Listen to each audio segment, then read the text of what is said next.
Let me call it. Hear ye, hear ye, hear ye. Ring the bell.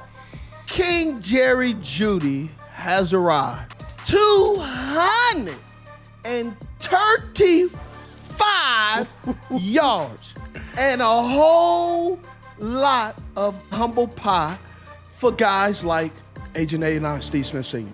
So I just want to go ahead and clear the air and say, hey, where am I? I'm right here. You see me in my Ghost Golf hat. I ain't Casper. I'm Jerome. And let me tell you, fantastic performance. Did not get the dub, but fantastic performance. If you get some stops, and it is Christmas time, and you know what Smitty says about Christmas time, and Jameis Winston is a quarterback, here comes Jameis, here comes James. You get a pick. You get a pick. You get a pick. But I digress. Congratulations, Jerry Jeudy. Bro, he ran some great routes. Let's run those highlights, please, because this is not route of the week. This is routes of the week. Ooh. Sponsored by Jerry Jeudy. And listening to all the boos out in Denver, how dare you stone you fans for talking bad about him.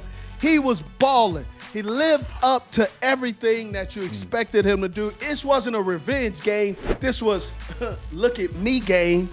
And Jerry Jeudy was blowing past Levi Wallace. Levi Wallace wasn't just struggling. He had a grand piano. He was going uphill.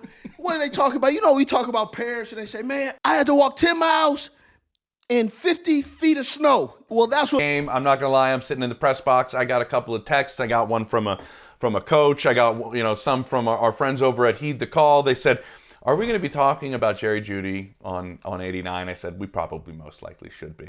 And then after the game, I wanted to go there face to face with Jerry, wanted to see what he had to say post game. He did he was short with every answer. Wasn't happy that they lost the game. Did say, I'll trade all these yards for a W over my former team. I would honestly do that. I do believe him in that sense. He wanted to win this game. I do too. But obviously the yards were a lot of fun. The best couple of answers he had, Steve, was one go, did you hear the boos? He was like, yeah, I heard the boos. There were a lot of boos, weren't there? You know why there was a lot of boos? Because there were a lot of catches. Touche. He was definitely enjoying it. It was. I had a chance to talk to remember, maybe the best corner in all of football, and Pat Surtain plays for the Denver Broncos. And I might eliminate the word maybe. He is the best corner in all of football. Remember, they were teammates at Alabama. They've been going against each other for a long time. And Brown, you're mentioning Levi Wallace. They went to the rookie as well. They were trying to do anything they could to slow down Jerry Jeudy. It didn't work. Did nothing work. Because on his routes, he had 34 routes against Patrick Surtain, 59% of them. He had 2 catches for 20 yards. 23 routes because that's the way the game is, Steve. So I kind of do want to ask you, when a guy's going off like that and you have somebody as talented as the Broncos have on the other side, what Cleveland did was exactly right? You just find ways to get him these different matchups. Jerry told us the 70-yard touchdown he had, they essentially almost drew that up on the sideline. Like that, that was a play that they kind of came up with. And I'm curious if that's some of the things you do to try to avoid a player like Pat when you see you can eat the way Jerry's doing, as long as he's not lined up against him. Here's the deal, people. All season long, you can win up to 1,000 times your cash. Only on Underdog. Pick higher or lower on your favorite player, and you can join the millions of fans winning millions this season. Sign up today using promo code UD89 and you'll get a free pick as part of your first cash entry plus $1,000 in bonus cash. Again, promo code UD89 to cash in on every touchdown this season, only on Underdog. I mean, when you have a guy like Patrick Surtain II, it becomes literally impossible at times if you're just going to stay in one position, one side of the field. But when you get an offensive coordinator, you get a head coach that gives you a play caller, gives you the ability to line up in multiple positions. And because you line up in multiple positions, you don't have to concern yourself with the corner. He either is going to follow you or he isn't. But if he doesn't follow you, that makes it even better.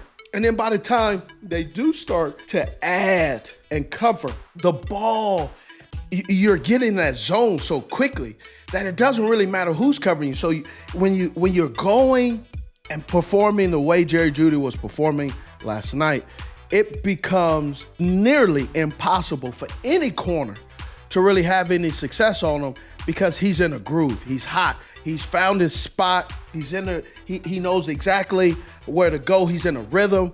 The offense is in a rhythm. And so that's where, if the coaching staff did a really good job of putting him in a position to win, Jerry Jeudy did a better job of executing and killing the corner in his route game to be able to say, hey, this is who I am. And it just kind of went on for 4 quarters. It was a slow start, but once it got started, it was hard to stop him. Steve, I do have to ask you this. Does this kind of make you happy? Because I know you want guys in the league to succeed in all honesty. Oh, yeah. Look, I'm not if you think I'm sitting here upset or mad at another man's success, man, that's not the way I live my life. Exactly. It's a great thing to see, especially with all of that. You got to understand, too, the easiest thing for me to just sit here and not say anything. Right? I'm watching the game, and I get a text message. We talk about the show, and they're like, hey, you want to talk about Jerry Jeudy? I'm like, no. But that's why. Because I wanted to make sure this is not set up. I'm being forced. This is ball. You talk about current events. You talk about good players. You talk about bad players. And then every week, there'll be somebody else. Next week, we'll be talking about. Or, what the heck? It may be Jerry Jeudy again. What if he comes back? 10 catches for 300 yards. Who knows? I know for sure Jerry Jeudy is not sitting around waiting on Steve Smith. That wasn't the case before, and it damn sure ain't the case now. Well, I'll tell you who is happy. The Browns have had a vision for him for a couple of years, Steve, and they've wanted to trade for him for a few seasons. And they were trying, and they finally got the trade done. And now they have the receiver that they wanted. And Jerry Jeudy, to wrap this up, he gets the biggest revenge game in the history of the NFL. It was previously Terrell Owens against the 49ers, I think with 213. And now this revenge game for Jerry Jeudy is the biggest one we've seen in NFL history. But the Browns do fall short of the Jameis Winston experience, which I will say this real quick. I love any game that Jameis plays in. It's just fun. Like, stuff just happens. Bro, he is hilarious. He is so hilarious. He's so great. And so it was a shootout. It was a great game to be at with both offenses just hitting big plays. That Marvin Mims touchdown, 93 yards. I mean, one of the better balls we've seen thrown this year. It was Cortland Sutton. We talked about him last week on Route of the Week. He goes off again.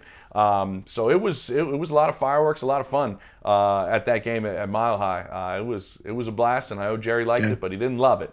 They didn't get the W. I will say this, though, Steve. One comment that I got to dig a little deeper on. What? Jerry was asked, you had a conversation with Sean Payton after the game. Well, what'd you guys talk about? Jerry said, you're going to have to ask him about that. Oh, what an interesting take. Okay.